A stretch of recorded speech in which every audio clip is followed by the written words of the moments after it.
The year was 1971. Las Vegas shimmered with neon, a city of illusions where stars either burned brighter than ever or collapsed under the weight of their own brilliance. Backstage at the International Hotel, a boy of just 16 stood trembling. His name was Donny Osmond. His heart pounded like the drumbeat of 1,000 fans waiting outside. He had known fame early, his voice soaring on radios across America, his face plastered on the covers of teen magazines. But tonight wasn't about the crowd. Tonight was about the man waiting behind that door. Elvis Presley, the king. The legend who had redefined what music, style, and stardom could mean. Donny had idolized him for years. Every step onto a stage felt like walking in Elvis's shadow. But the figure Donny was about to meet wasn't the golden idol from his childhood. Elvis was still magnetic, still larger than life, but time and pressure had already begun carving their toll. In that dimly lit room, two worlds collided, a boy stepping into the fire of superstardom and a man who had lived long enough to know how much that fire could burn. For Donny, this wasn't just a chance encounter, it was a moment that would carve itself into his soul. He didn't know it yet, but Elvis was about to give him something far more valuable than an autograph or a handshake. He was about to give him survival. Because in the fading glow of his own crown, Elvis Presley carried a truth he could no longer ignore: that fame, so dazzling on the outside, could destroy everything it touched on the inside. And with a single warning, delivered in that deep, unmistakable voice, he would hand Donny a choice. A choice between becoming a star or becoming a ghost. The door opened, Donny stepped inside, and what Elvis said next would echo for the rest of his life. Before that night with Elvis, Donny Osmond already knew what it meant to live under the crushing glare of the spotlight. By 16, he wasn't just a kid from Utah anymore. He was a household name, front and center in the family band that America couldn't get enough of, the Osmonds. Their harmonies were clean, their image squeaky, and their songs relentlessly catchy. One Bad Apple had topped the charts. Go Away Little Girl made Donny the youngest male artist to earn a #1 hit, and the Osmonds were selling out arenas that once only Elvis could fill. Everywhere they went, hysteria followed, screaming fans, endless cameras, the weight of an industry that saw Donny not as a boy, but as a product. But behind the glossy magazine covers, the story wasn't as simple. Donny carried a burden too heavy for any teenager. The Osmond machine demanded perfection. His smile had to be flawless. His voice had to charm. His manners had to reassure anxious parents that their daughter's idol was safe, wholesome, untouched by the scandals that had plagued Elvis, the Beatles, and so many before him. The world wanted Donny to be the perfect boy, but perfect was impossible. Inside, Donny was battling the same fears any teenager might have, except his weren't private. Every misstep, every shaky note, every awkward pause was magnified on a global stage. The pressure triggered anxiety, panic, and crippling stage fright. In interviews years later, Donny admitted that there were nights he would step onto the stage convinced he wasn't good enough, terrified that the mask would slip and the world would see his flaws. And this is where his story begins to mirror the very man he was about to meet. Elvis Presley, too, had once been that boy, plucked from obscurity, forced into the role of a flawless idol, demanded to be everything his fans dreamed of, and more. But where Elvis turned to pills, late nights, and reckless living to silence the fear, Donny was still standing at the crossroads. The shadow of possibility haunted him. What if fame swallowed him whole? What if he became another cautionary tale? The cheers outside the arena were deafening, but backstage, Donny felt something else, something darker. Loneliness, isolation, the gnawing truth that no number of screaming fans could fill the silence he carried when the lights went out. And as he stood on the threshold of meeting Elvis, he couldn't shake the thought, maybe this man, this king, had once felt exactly the same. Maybe the secret to survival wasn't in the applause, but in something else entirely. Little did Donny know, Elvis had lived through that very nightmare, and in just a few words, he would warn him of the cost of ignoring it. Las Vegas in the mid-1970s was Elvis Presley's kingdom. Night after night, the curtains would rise, and the king would emerge, white jumpsuit glittering under the spotlights, his voice still rich enough to shake the walls. Crowds roared, women fainted, and the legend of Elvis burned on. But up close, away from the stage, the picture was different. The man who had once electrified the world with his youth and swagger was now locked in a battle he couldn't win. His face was fuller, his movements slower, his eyes often heavy with exhaustion. The sparkle of stardom hadn't vanished. It had hardened into something brittle, fragile, like glass waiting to shatter. Behind the glitz of the Vegas Strip, Elvis was living a cycle that fed on itself. The pills that kept him awake, the pills that put him to sleep. The constant demand for more shows, more energy, more Elvis, until the man himself became little more than a ghost of the boy who once shook his hips on a Memphis stage.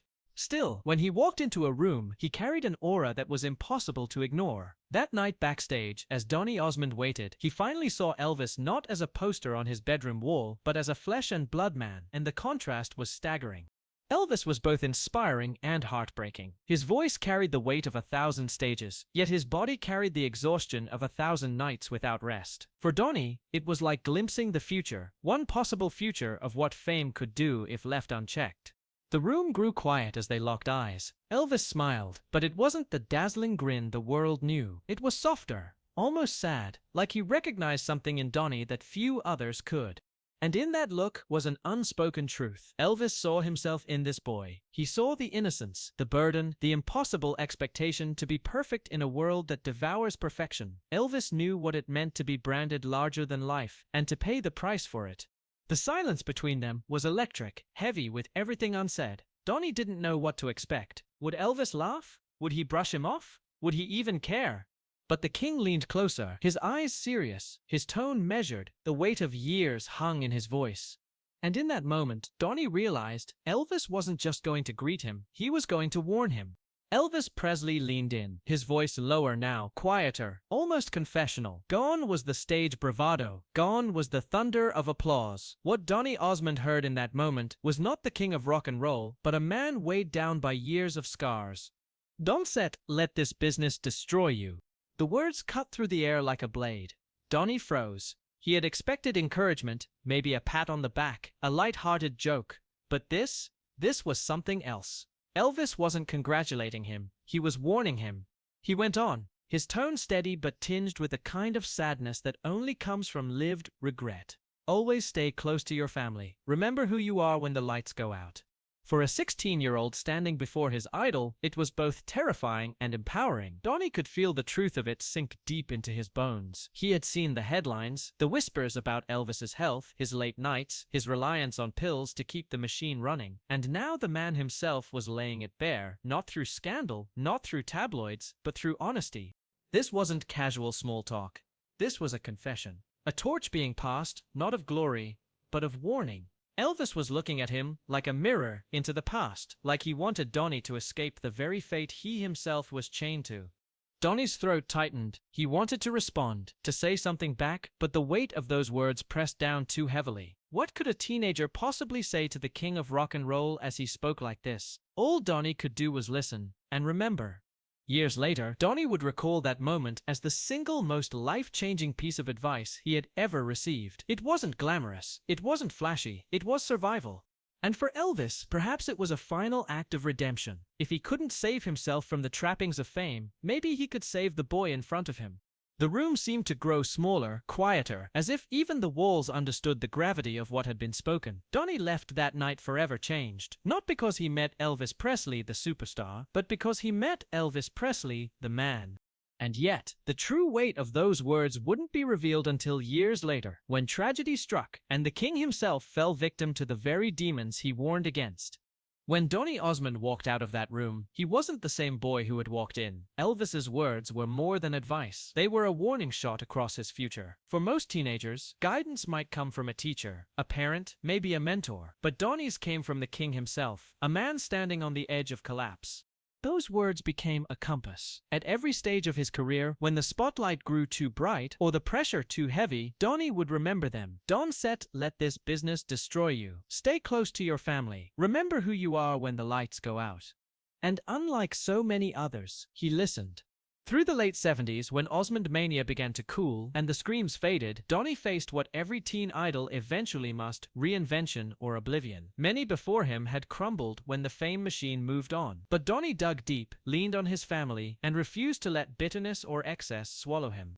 He reinvented himself again and again, first as a solo artist, then as a TV personality, later as a Broadway performer, and eventually as a headliner in Las Vegas himself. He didn't avoid struggle. His career had valleys as steep as its peaks. But unlike Elvis, Donny learned to bend instead of break. And the contrast was impossible to ignore. Elvis had given the warning, but he couldn't escape it himself. Just 6 years after that backstage meeting, the world awoke to the shocking news. Elvis Presley was gone, only 42 years old. His heart gave out, worn down by years of dependence, loneliness, and the merciless weight of stardom.